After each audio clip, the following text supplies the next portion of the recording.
अच्छा समय आई घटा दे वरुआ। अरे भाई मैं इधर से निकल रहा हूँ, मैं उधर आएगा 5 साढ़े 5 बजे तक आ जाएगा। 3 बजे मेरे का गाड़ी सब अरेंज करके रखो और ड्राइवर का नंबर और टैक्सी का नंबर मेरे को दे दो, शेयर करो, ठीक है?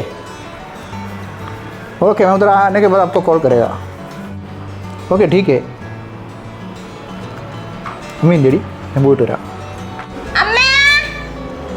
अच्छा പോയിട്ട് വരുമ്പോണ്ടല്ലോ എനിക്ക് വടാപ്പാവും ശ്രീകണ്ഠും കാജു ബർഫിയും പേടയൊക്കെ കൊണ്ട് തരണേ. ബാക്കിയുള്ള ലിസ്റ്റ് ഞാൻ വാട്സപ്പ് ചെയ്തേക്കാം. എനിക്ക് പോയിട്ട് വരുമ്പോൾ ടോയ്സും ഉടുപ്പും വാങ്ങിച്ചുകൊണ്ടുവരാമോ? ആടി ഞാൻ മുംബൈ മുഴുവൻ നിങ്ങൾക്ക് 2 പേർക്കും കൊണ്ടുതരാം. അതെ, അടുത്ത ലിസ്റ്റാണോ? അതല്ല, സൂക്ഷിച്ചു പോണം, ഫോൺ വിളിക്കണം, ബാഗ് സൂക്ഷിച്ചോണം. അപ്പം ബൈ. ഓക്കെ.